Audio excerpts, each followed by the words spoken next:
مومنوں پڑھتے رہو تم اپنے آقا پر درود، ہے فرشتوں کا وظیفہ الصلاۃ والسلام۔ ہم جانتے جن کا ذکر ہو رہا ہے انہی کی بات ہو جائے تو ہمارا بھی بیڑا پار ہے اور آپ کا بھی بیڑا پار ہے، ہمارا بھی آنا کامیاب ہے، آپ کا بھی آنا کامیاب ہے۔ تو لعاب پاک کے ساتھ ہم نے آقا کائنات کے پسینے مقدس کی بات کی ہے کہ سرکار کے پسینے کا اعجاز یہ کہ سرکار کا پسینہ اگر دلہن کو لگا دیا گیا تو دلہن کے جسم سے خوشبو آنا شروع ہو جائے، دلہن جہاں بیٹھ جائے وہاں سے بھینی بھینی خوشبو نکلے، اور اس دلہن کے جسم سے جو بھی بچے پیدا ہو سب کے سب خوشبودار پیدا ہو۔ اور میرے آقا کا اعجاز تو یہ ہے کہ آقا کائنات اپنے دست مقدس سے انگلی کا اشارہ فرمائے تو ڈوبا ہوا سورج پلٹ کر کے آ جائے۔ اب اختصار کے ساتھ یہ کہہ دیا جائے کہ سیرت پاک مصطفیٰ کے پہلوؤں کو اگر اجمال کی شکل میں چھوٹی سی تقریر میں جمع کرنے کی کوشش کی جائے تو میں اپنے انداز کے مطابق یہ کہہ سکتا ہوں، جو چاند کو دو ٹکڑے کر دے اسے مصطفیٰ کہتے ہیں، جو ڈوبے ہوئے سورج کو پلٹا کر کے وقت اثر بنا کر کے ٹھہرا دے اسے مصطفیٰ کہتے ہیں، جس کا کلمہ کنکر پڑھے اسے مصطفیٰ کہتے ہیں، جن کے اشارے پر درخت اپنی جگہ سے چل کر کے واپس اپنی جگہ پر چل جائے اور وہاں جا کر کے قیام کر لے اسے مصطفیٰ کہتے ہیں، جن کی بارگاہ میں ہرنی حاضر ہو کر کے اپنی محبت کا ترانہ گنگنائے اسے مصطفیٰ کہتے ہیں، جن کی محبت میں سلام محبت اور پیار کا سلام پتھر پڑھے اسے مصطفیٰ کہتے ہیں، جن کے بارگاہ محبت میں ابو جہل بد مٹھیوں کے ساتھ کنکریاں لے کر کے آئے تو کنکری یہ نہ دیکھے میں کس کی مٹھی میں ہو، نبی پاک کی محبت کا ترانہ گنگنائے اسے مصطفیٰ کہتے ہیں، جن کا چرچا زمین پر ہو اسے مصطفیٰ کہتے ہیں، جن کی بات آسمان پر ہو اسے مصطفیٰ کہتے ہیں، جو مقام رہے اسے مصطفیٰ کہتے ہیں، جو لامقام جائے اسے مصطفیٰ کہتے ہیں، جو آدم کی تمنا ہو اسے مصطفیٰ کہتے ہیں، جو نوح کی شان ہو اسے مصطفیٰ کہتے ہیں، جو داؤد کی لہریت کی آن ہو اسے مصطفیٰ کہتے ہیں، جو پیغمبروں کی جان ہو اسے مصطفیٰ کہتے ہیں، جو یعقوب کا اعتماد ہو اسے مصطفیٰ کہتے ہیں، جو ایوب کا صبر ہو اسے مصطفیٰ کہتے ہیں، جو ہاشم کی پیشانی کا نور ہو اسے مصطفیٰ کہتے ہیں، جو عبداللہ کا سرور ہو اسے مصطفیٰ کہتے ہیں، جو آمنہ کے دل کا چین ہو اسے مصطفیٰ کہتے ہیں، جو پیارے حسین کا نانا ہو اسے مصطفیٰ کہتے ہیں۔ سبحان اللہ سبحان اللہ۔ تو مصطفیٰ جان رحمت کی بے شمار خوبیاں ہیں، جو عرش پر رہے تو عرش کو دیکھے، فرش پر پہنچے تو فرش کو دیکھے، جن کا ذکر قرآن میں ہے اسے مصطفیٰ کہتے ہیں، جن کا ذکر نمازوں میں ہے اسے مصطفیٰ کہتے ہیں، جن کا ذکر اذان میں ہے اسے مصطفیٰ کہتے ہیں، جن کا ذکر صداقت میں ہے اسے مصطفیٰ کہتے ہیں، جن کا ذکر عدالت میں ہے اسے مصطفیٰ کہتے ہیں، جن کا ذکر سخاوت میں ہے اسے مصطفیٰ کہتے ہیں، جن کا ذکر شجاعت میں ہے اسے مصطفیٰ کہتے ہیں، جن کا ذکر رسالت میں ہے اسے مصطفیٰ کہتے ہیں، جن کا ذکر نبوت میں ہے اسے مصطفیٰ کہتے ہیں۔ ارے جنت کے ستونوں پر جس کا نام رب کے نام کے ساتھ ہے اسے مصطفیٰ کہتے ہیں، قرآن بہشت کی پیشانی پر جس کا نام چمکتا دکھائی دے اسے مصطفیٰ کہتے ہیں، جو بلال حبشی کی شان بن کر کے آئے اسے مصطفیٰ کہتے ہیں، جو محبت کی پہچان بن کر کے آئے اسے مصطفیٰ کہتے ہیں، جو بانی اسلام بن کر کے آئے اسے مصطفیٰ کہتے ہیں، جو صاحب قرآن بن کر کے آئے اسے مصطفیٰ کہتے ہیں، جو سراپا معجزہ بن کر کے آئے اسے مصطفیٰ کہتے ہیں۔ ارے جس خدا نے ساری کائنات کو بنایا، جس کے صدقے میں بنایا اس کو مصطفیٰ کہتے ہیں۔ اختصار کے ساتھ یہ سمجھ لو، جو ساری کائنات کو بنایا اس کو رب العالمین کہتے ہیں، جس کے صدقے میں ساری کائنات بنی اس کو رحمت للعالمین کہتے ہیں۔ تو اس نبی پاک کی شان کیسی ہے؟ ہم نے قرآن پاک کی آیت پاک پڑھی، محمد الرسول اللہ صلی اللہ علیہ وسلم محمد اللہ کے رسول ہیں، آقا کائنات اللہ کے رسول ہیں۔ اس تعلق سے ایک شخص کی کلپ سننے کو ملی اور اس نے یہ کہا کہ قرآن کو اہل سنت و جماعت بلکہ اہل اسلام آخری کتاب مانتے ہیں، مگر قرآن میں کہیں نہیں کہ محمد اللہ کے رسول ہیں، جبکہ وضاحتاً یہ قرآن پاک کے اندر آیت مقدسہ موجود ہے۔ قرآن کے ایک ایک پارے کو پڑھیے، قرآن کے ایک ایک ورق کو پڑھیے۔ وہ غیر دھرم کا انسان تھا، اسے کیا معلوم کہ آقا کائنات کی شان کیا ہے۔ یہ زمین جو اللہ کی بنائی ہوئی زمین ہے، یہ زمین بھی یہ کہتی ہے کہ محمد اللہ کے رسول ہیں، اور یہ کیسے اس بات کی شہادت اور گواہی پیارے ابو بکر صدیق رضی اللہ تعالیٰ عنہ دیتے ہیں، اور یہ کہتے ہجرت کی رات میں آقا کائنات کے ساتھ تھا، سراقہ کمندے لے کر کے آ رہا ہے، کمند ڈالنا چاہتا ہے، نبی بطحہ کو گرفتار کرنا چاہتا ہے، کیونکہ مکے کے لوگوں نے انعام کا اعلان کر دیا ہے کہ جو گرفتار کر کے لے آئے گا اس کو 100 اونٹ دیے جائیں گے۔ انعام کی لالچ میں سراقہ آگے بڑھا، اور بڑھنے کے بعد میں کمند کو ڈالنا چاہتا ہے، نبی بطحہ کو گرفتار کرنا چاہتا ہے۔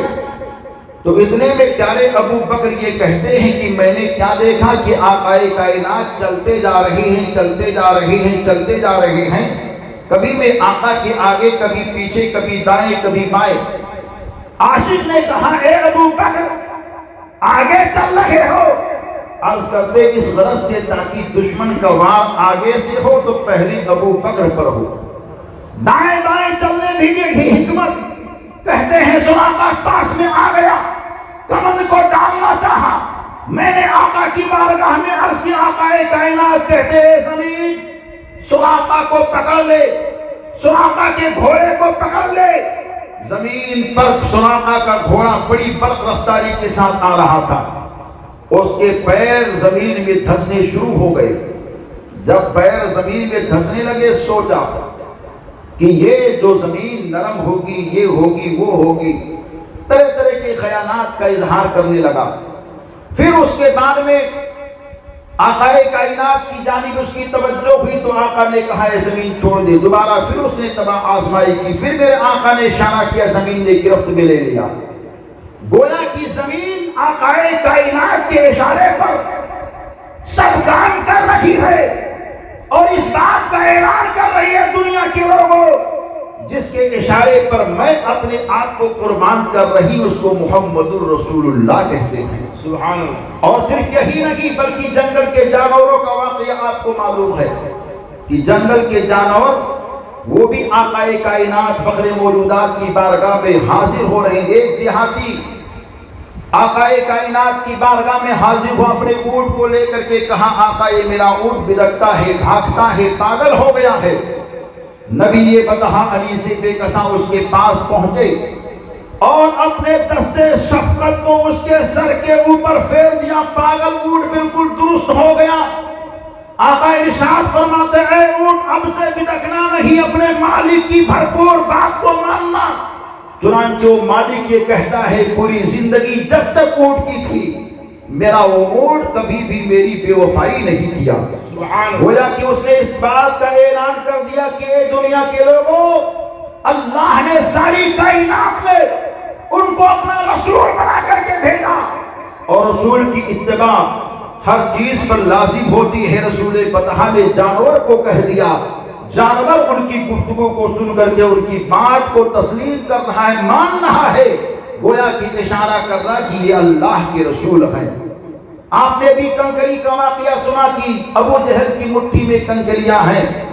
نبی پاک نے اشارہ فرمایا کنکریاں آقا کائنات کی محبت میں لب کو کھولتی ہے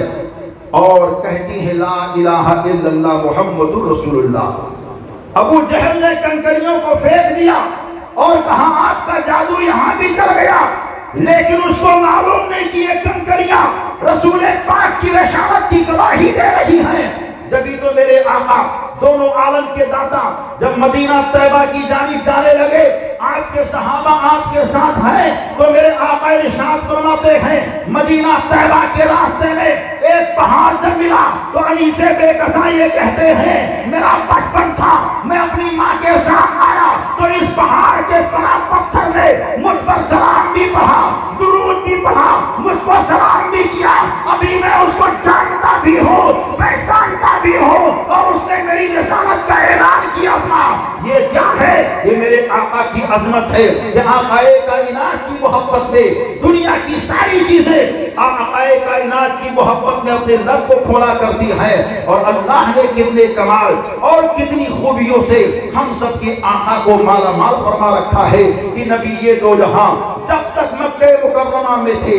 مکہ مکرمہ شان اور عظمت والا، اور نبی دو جہاں جب یہاں سے چل کر کے یثرب کی سرزمین پر پہنچتے ہیں جسے بیماریوں کا گھر کہا جاتا ہے، وہاں آقا کائنات فخر موجودات نے اپنے نورانی قدم کو رکھا ہے، تو اللہ نے بیماریوں کے گھر کو شفا خانہ بنا دیا۔ جبھی تو دیوانے یہ کہتے ہیں نہ ہو آرام جس بیمار کو سارے زمانے سے لے آئے تھوڑی خاک ان کے آستانے سے۔ وہ نبی پاک صاحب اولاد کا نورانی قدم اطہر ہے کہ یثرب کی سرزمین پر پہنچا تو اللہ نے اس کو مدینہ منورہ کا نورانی خطاب اپنے حبیب کے زبانی فیض ترجمان سے دلا دیا، اور مصطفیٰ ارشاد فرماتے ہیں غبار المدینہ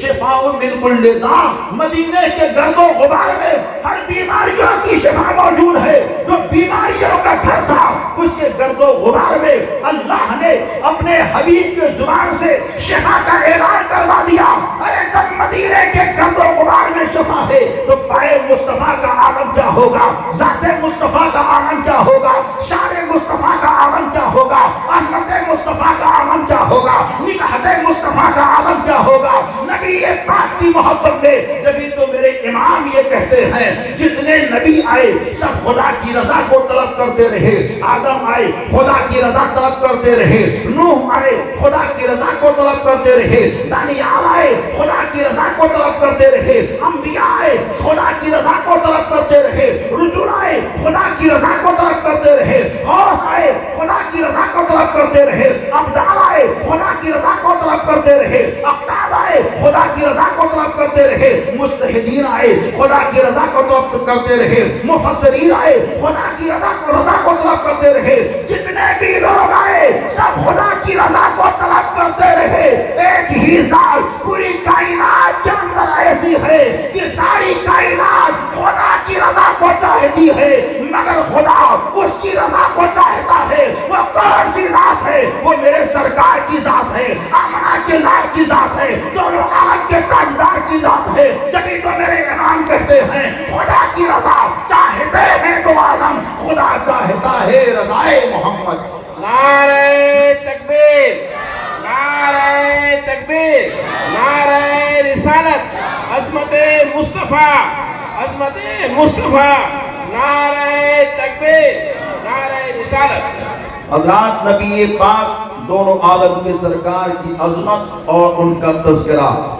کائنات کی ساری چیزوں میں پایا جاتا ہے۔ جہاں جہاں خدا کی خدائی وہاں وہاں ہم سب کے مصطفیٰ کی مصطفائی ہے۔ اللہ نے باری بہت سارے کمال، بہت ساری خوبیوں سے آپ کو مالا مال فرما کر کے بھیجا ہے۔ خوبیوں کا احاطہ کیا جا سکتا ہے، عظمت مصطفیٰ کا احاطہ نہیں ہو سکتا ہے، شان مصطفیٰ کا کما حق و تذکرہ نہیں ہو سکتا ہے۔ سرکار کے صحابی پہنچے جنگ کے موقع پر، عرض کرتے آقا پانی نہیں ہے، سب لوگ پریشان ہیں۔ تو نبی پاک نے ارشاد فرمایا برتن لے کر کے آؤ۔ صحابہ برتن لائے، ہم سب کے آقا نے اپنے دست مقدس کو برتن کے اندر رکھا تو آپ کے دست مقدس کے گھائیوں سے پانی کا چشمہ بہ نکلا، سبحان اللہ۔ اور جب بہ نکلا تو عاشق صادق، وقت امام، سنیت کی شان، صاحب کنز ایمان خاموش نہ رہ سکا، اپنے آقا کی محبت میں کہنے لگے انگلیاں ہیں فیض کر، ٹوٹے ہیں پیاسے جھوم کر، ندیاں پنج آب رحمت کی ہے جاری واہ واہ۔ اے دنیا کے لوگوں، پتھروں سے پانی کو نکلتے ہوئے تم نے دیکھا ہوگا، دریا سے پانی نکلتے ہوئے تم نے دیکھا ہوگا، زمین سے پانی نکلتے ہوئے تم نے دیکھا ہوگا۔ ایک ذات مصطفیٰ کی ہے کہ ان کے پاؤں، ان کے دست مقدس کے گھائیوں سے پانی نکلتا ہے، میرے دل نے کہا اے میرے رب یہ کون سا کمال ہے، آواز آتی ہے اے میرے بندے سارے کمال کو میں نے اپنے حبیب کے اندر جمع کر دیا ہے۔ حبیب کا امتی جس انداز دیتا ہے اپنے مصطفیٰ سے کمال کی دولتوں کو لیتا رہتا ہے، مصطفیٰ جان رحمت اس کو اپنے بارگاہ سے مالا مال فرماتے رہتے ہیں۔ سبحان اللہ۔ تو حضرات نبی دو جہاں علی سے بے کساں، چارے ساجے درد مندہ کی عظمتیں اور ان کی نکاحتیں اپنے اپنے طور پر بہت ہی اعلیٰ بالا ہیں۔ سرکار سے سرکار کے صحابہ نے بڑی محبت کی، بڑا پیار کیا، بڑی انسیت کی بہاریں رہی، لیکن ہمارے اور آپ کے امام جنہیں ہم پیکرے صبر و رضا کہتے ہیں، امام الشہداء کہتے ہیں، علی و فاطمہ کا نور عین کہتے ہیں، تمامی عاشقوں کے دل کا چین کہتے ہیں، جنہیں دیوانے امام حسین کہتے ہیں، آخر وہ امام حسین اپنے نانا سے کتنی محبت کرتے تھے، ساری کائنات ان سے محبت کرتی تھی۔ وہ محبت کی مثال انشاءاللہ سننے کو ملے گی، لیکن ہمارا امام اپنے نانا سے کس طرح محبت کرتا تھا۔ نانا جان تو اپنے حسین سے محبت کرتے تھے، نواسے سے بہت زیادہ، یہ کتابوں میں ملتا ہے، پڑھنے کو ملتا ہے، لیکن ایک پہلو یہ بھی ہے کہ آقا حسین اپنے نانا سے کتنی محبت کرتے تھے۔ تاریخ یہ کہتی ہے کوئی دن ایسا نہیں ہے کہ امام حسین رضی اللہ تعالیٰ عنہ اپنے نانا کی بارگاہ میں حاضری نہ دیتے رہے ہوں۔ کوئی رات ایسی نہیں ہے جس رات میں آپ نے اپنے نانا کے نورانی چہرے مقدس کو دیکھا نہیں ہے۔ امام حسین کی اداؤں میں سے ایک ادا یہ ہے کہ وہ جب بھی اپنے نانا کے حجرے میں تشریف لے جاتے تھے تو آپ کہیں اور نہیں بیٹھتے، نانا جان کے زانوے مقدس والے اس نورانی حصے پر بیٹھتے تھے جہاں بیٹھنے کو کسی کا شرف نہیں حاصل ہوا کرتا تھا۔ آقا کائنات سے محبت کا حال یہ تھا کہ میرے آقا حسین جب اپنے نانا کے بارگاہ میں پہنچتے تھے تو پہلے دروازے مقدس کے سامنے جب پہنچ کر کے سلام پیش کرتے تھے تو سلام پیش کرنے کے بعد میں جہاں نانا جان تشریف فرما ہوتے اس پہلو کو چوم لیتے، اور چومنے کے بعد میں نانا جان کی پیشانی کو چومتے، کبھی ہاتھوں کو چومتے، کبھی نانا کے سینے کو چومتے، کبھی جبے مقدس کو چومتے، کبھی پائے اطہر کو چومتے۔ ام المومنین سیدہ عائشہ صدیقہ رضی اللہ تعالیٰ عنہا اس نورانی منظر کو دیکھ کر کے کہتی ہیں آقا آپ کا نواسہ حسین آپ سے بڑی محبت بڑا پیار کر رہا ہے، کبھی ہاتھ کو چومتے ہیں، کبھی پیشانی کو چومتے ہیں، کبھی سینے کو چومتے ہیں، کبھی پائے اطہر کو چومتے ہیں، کبھی جبے مقدس کو چومتے ہیں۔ تو میرے آقا امام حسین کی شان کو سننے کے بعد میں برجستہ یہ کہتے ہیں اے عائشہ تم یہ دیکھتی ہو کہ میرا نواسہ مجھے چوم تو رہا ہے، لیکن تم یہ نہیں دیکھتی کہ اس کا نانا بھی تو اسے چوم رہا ہے، اس سے محبت کر رہا ہے۔ تم نے یہ دیکھا نہیں کہ کبھی میں نے حسین کی پیشانی کو چوما، حسین کے گلے کو چوما، کبھی حسین کے ہاتھ کو چوما، کبھی حسین کو اپنے کندھوں پر بٹھایا، کبھی حسین کو خطبہ دیتے وقت میں نے اپنے پہلو میں لے لیا ہے۔ پیاری عائشہ صدیقہ یہ کہتی ہیں ہاں ہاں آقا میں نے یہ سنا بھی ہے، میں نے یہ دیکھا بھی ہے، میں نے یہ مانا بھی ہے۔ تو نبی یہ دو جہاں کہتے ہیں ارے حسین بھی مجھ سے محبت کرتا ہے، میں بھی حسین سے محبت کرتا ہوں، اور جو میرا دیوانہ حسین سے محبت کرے گا مجھ سے محبت کرے گا اس کا بیڑا یہاں بھی پار ہوگا، اس کا بیڑا وہاں بھی پار ہوگا۔